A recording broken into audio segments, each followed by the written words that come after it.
തിരുവനന്തപുരം നഗരത്തിന് നടുവിലെ ഒരു ഗ്രാമം എന്ന് നമുക്ക് വേണമെങ്കിൽ ഈ പാപ്പൻചാണി ഈ വെള്ളായണി മേഖലയൊക്കെ വിശേഷിപ്പിക്കാം കേട്ടോ. നഗരത്തിൽ നിന്ന് 10-15 കിലോമീറ്റർ യാത്രയേ ഉള്ളൂ. ഇതൊരു രസമുള്ള നാടറിയോ. ശശിയേണ്ട കടയിൽ നല്ല പെരട്ടും ചോറും കപ്പയും എല്ലാം കഴിക്കുക, കൂടെ ഇങ്ങനെ കാഴ്ചകൾ കണ്ട് ഇങ്ങനെ നമുക്ക് നടക്കാം.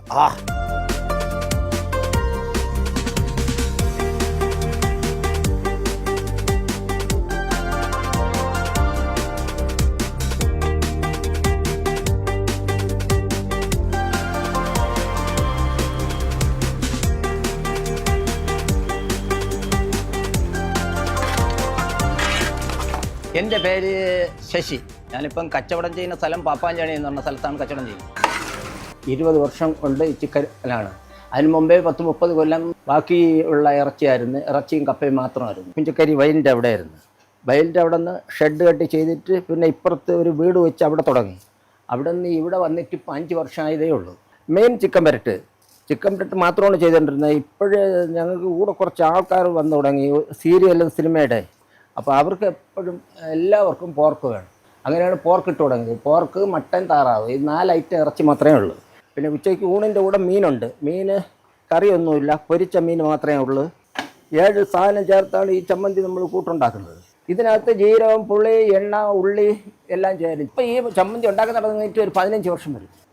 ലാസ്റ്റ് വന്ന സുരേഷ് ഭായി. അന്ന് അങ്ങ് വീട്ടിലാണ് വന്നത്. അയാൾ വന്ന കൂടി ഒരു അരമണിക്കൂർ കഴിഞ്ഞപ്പം തന്നെ ഒരു 10,000 ആൾക്കാർ ഒത്തു വന്ന് പലയിടത്ത് അയാളെ കാണാനായിട്ട്.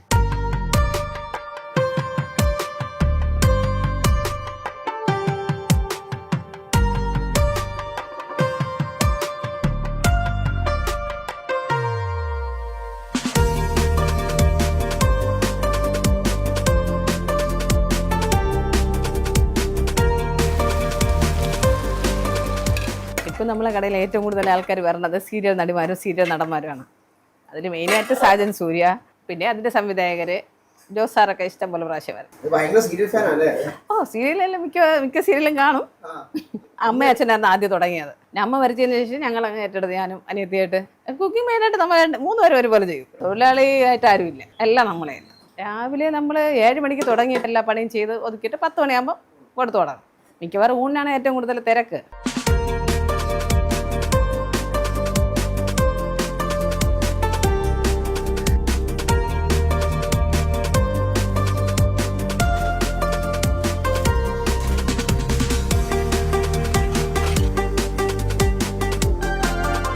മസാല എല്ലാം ഞങ്ങൾ പച്ച വാങ്ങിച്ച് ഞങ്ങൾ സ്വന്തമായിട്ട് പൊടിച്ച് കൂട്ടുണ്ടാക്കുകയാണ്. അല്ലാതെ ഒരു സാധനം ഈ പൊടിച്ച് വെച്ചിരിക്കുന്ന സാധനം ഒരെണ്ണം നമ്മൾ എടുക്കുന്നില്ല.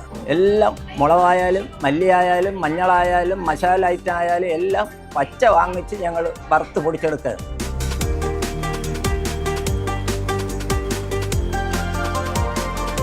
എല്ലാം സെൽഫ് സർവീസ് ആണ്. ഊണിന് ആവശ്യമുള്ള കപ്പ എത്രയാണെന്ന് വെച്ചാൽ എടുക്കാം. ചിക്കനെ ഗ്രേവി അതും കൂടെ മേശോടത്ത് കൊണ്ടുവച്ചിട്ടുണ്ട്. അതും വേണ്ടോളം എടുത്ത് കഴിക്കാം. പന്നിയും ബീഫും താറാവൊക്കെ ആയിട്ടുണ്ട്. കൊടംകൊല്ലി മുളഞ്ഞ ചമ്മന്തി ഒരു വട്ടം തൊട്ട് നാവിൽ വെച്ചാൽ കൃത്യമായി മനസ്സിലാവും നല്ല എരിവാണ്. പക്ഷേ വീണ്ടും വീണ്ടും കൈ അറിയാതെ അങ്ങോട്ട് പോകും. ഈ ചമ്മന്തിയുടെ എതിരാനാണ് ഇയാൾ. ഒരു ബോട്ടിൽ നാരങ്ങ വെള്ളം 50 രൂപ. ഈ ചമ്മന്തി തൊട്ട് വെക്കുക, നല്ല എരിവ് വരും. അപ്പോൾ അതെടുത്തിട്ട് കുടിക്കുക. ചിക്കൻ പെരട്ട് ഇങ്ങനെ കുഴച്ച് ചോറിൽ കുഴച്ച് കഴിക്കുക. ഒരു സുഖമുള്ള പരിപാടിയല്ലേ. ചമ്മന്തിയും കാപ്പി വേറെ കോമ്പിനേഷൻ കേട്ടോ. ട്രിവാൻഡ്രത്താരെങ്കിലും വരുന്നുണ്ടെങ്കിൽ, വെള്ളാണി ഭാഗത്ത് വരുന്നുണ്ടെങ്കിൽ ഇവിടെ വരണം. എന്നിട്ട് ഈ ചമ്മന്തി നിന്ന് കഴിച്ചു പോകണം. ഞാൻ മെല്ലെ കഴിച്ചിട്ട് വിട്ടേക്കും. വീണ്ടും നമുക്ക് കണ്ടുമുട്ടാം ഇവിടെ വെച്ചെങ്കിലും. ഞാൻ പോട്ടെ.